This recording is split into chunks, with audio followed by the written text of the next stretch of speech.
నీవు నా బోధను, నా ప్రవర్తనను, నా ఉద్దేశమును, నా విశ్వాసమును, నా దీర్ఘశాంతమును, నా ప్రేమను, నా ఓర్పు, ఇన్ని గుణాలు వచ్చేసారండి పౌలు గారికి.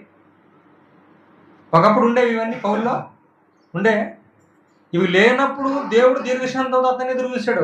మారిపోతాడా మారు మనసు పొందుతాడని. మారిన తర్వాత ఈ సుగుణాలు, ఈ లక్షణాలు ఎవరిలో ఉన్నాయో క్రీస్తులో, ఆ క్రీస్తుని వెంబడించిన తర్వాత, కనుగొన్న తర్వాత, ఆయన నామాన్ని ఒప్పుకొని బాప్తిసం పొంది ఆయన సువార్తను ప్రకటించడం మొదలు పెట్టిన తర్వాత ఆయనకున్న సుగుణాలే, ఆయనకున్న లక్షణాలు ఇతనిలో కనిపిస్తుంది. అందుకనే తిమోతికి లేఖ రాస్తున్నాడు, నువ్వు నా బోధను నేను ఎలా బోధ చేశానంటే, క్రీస్తు ఎలాగైతే బోధ చేశాడో అధికారం గలవాడిగా నేను అలాగే బోధ చేశాను. తర్వాత నా ప్రవర్తన ఎలా ఉంది? ఒకప్పుడు జనాల్ని హింసించేవాడిని, దూషించేవాడిని, కొట్టేవాడిని, తిట్టేవాడిని, చంపేవాడిని.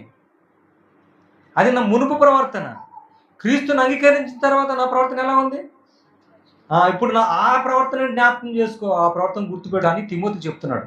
నా ప్రవర్తన, నా ఉద్దేశం ఏమైంది? ఇప్పుడు నేను క్రీస్తును ప్రకటించడమే. క్రీస్తును ప్రకటించి నా తనువు చాలించి పరలోకం చేరటమే. లక్ష్యం మారిపోయింది.